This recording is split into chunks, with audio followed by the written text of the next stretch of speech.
ঈশ্বৰৰ প্ৰশংসা হওক। গুৰু পিতা গুৰু মায়ে প্ৰথমতে তেওঁলোকক শ্ৰদ্ধা নিবেদিছিলোঁ। পিতাই কোৱাৰ পৰাই যিখিনি কৰি আছোঁ ঈশ্বৰে সঁচাকৈ দিছে, মানে তেওঁৰ ওপৰত বিশ্বাস কৰিয়ে মই কৰি আছোঁ। মোৰ মানুহজনে মই যেতিয়া আমাৰ মেইন নামঘৰলৈ যেতিয়া আহিছিলোঁ 2020 তেতিয়াই সেই বৰনামঘৰৰ জাহাজখন বনাই আছিলোঁ। তাৰপিছত তেতিয়াতো লকডাউন, কোনো মানুহ নাহে। তথাপিও মই দীপেনৰ আজ্ঞা অনুসাৰে আহিলোঁ। আহি পেলাই নিপেনক লগ পালোঁ। তেওঁৰ পৰাই মানে বাইবেল এনেকৈ কিতাপ পত্ৰ লৈ আমি গুচি গ'লোঁ। এই মানুহজনীও কৈছে মই এই নামঘৰ যে তাত জাহাজখন বনাই আছে কিবা এটা দিম। তেতিয়া ময়ো ভাবিলোঁ মনে মনে, ময়ো ভাবিছোঁ তেওঁক কোৱা নাই, তেওঁ মোক কোৱা নাই যে আমি কিবা এটা দিম। তাৰপিছত ঘৰলৈ আহি তাৰপৰা ইন্দ্ৰ ঘৰত এদিন পিতাই গুৰুমা এনেকৈ যাব বুলি ক'লে। দীপেনৰ লগত আমিও তেনেকৈ আহিলোঁ, এখেতে মই। আৰু সেইদিনাখনেই সেই জাহাজখন বনাবৰ কাৰণে আমি এটা অনুদান দিলে তেওঁ যিটো ভাবিছিলে ময়ো সেইটো ভাবিছোঁ।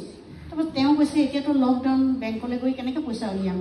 মই কৈছোঁ নহয় তেনেকৈ, মই আজি সঁচা কথা কৈছোঁ যে চেক এখন দি দিম। তেওঁ তেতিয়া কৈছে নাই নাই, এইটো বহুত বেয়া কথা হ'ব, চেক এখন দি দিলে। তাৰপিছত তেতিয়া তেওঁ কৈছে তুমি চোৱাচোন ক'ৰবাত ওলাব। তেওঁ চাইছে, ময়ো চাইছোঁ। তেনেকৈ আমি মানে ইমান ডাঙৰ এমাউণ্ট এটা পাই গ'লোঁ ঘৰতে। বৰ আচৰিত কথা মানে। আমি তেতিয়াই কৈছোঁ যে সঁচাকৈ ঈশ্বৰ আছে। তাৰপিছত আমি সেয়া দিলোঁ।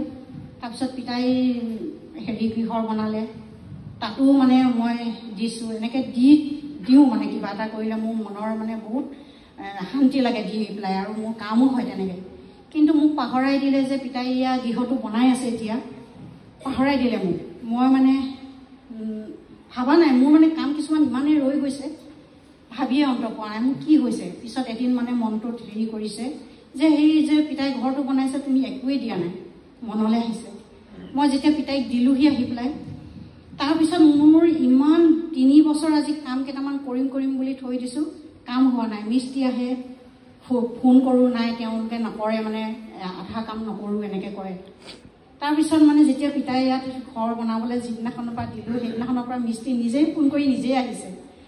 আৰু ইমানেই আচৰিত কথা, মোৰ মাটি লৈ থৈছিলোঁ, অকণমান লৈছিলোঁ 22 লাখ টকা দি পেলাই। সেই মাটিখিনি ইমানেই মানে আদিবাসী মানুহে আমনি কৰিছে, নিদিয়ে মানে আমাক মাটিটুকুৰা। পইচাখিনিও মই দিলোঁ, মাওৰী মানুহে ইমান দিগদাৰ কৰিছে। যেতিয়া এই পইচাখিনি দিলোঁ তেতিয়া মোক ৰাতি, দেওবাৰে ইয়াত প্ৰাৰ্থনা হৈছে, সোমবাৰে ৰাতি মোক 9টা বজাত আমাৰ এখেতৰ লগৰ এজনে ফোন কৰিছে যে তোক মাটিখিনি লাগিব নে পইচা তই ল'বি। মই কৈছোঁ মোকতো পইচাটো তেনেকৈ নিদিব ন 22 লাখ টকা। তাৰপিছত কৈছে নহয় তই চিন্তা নকৰিবি, তই মাটিডোখৰ ল'বি। পিছদিনাখন 2 দিনৰ পিছত আহি পেলাই মাটিডোখৰ তেওঁ একদম খুটি চুটি মৰাই পেলাই মোক ৰেডি কৰি দিলে। সেয়াই মোৰ সাক্ষ্য, ডাঙৰ সাক্ষ্য।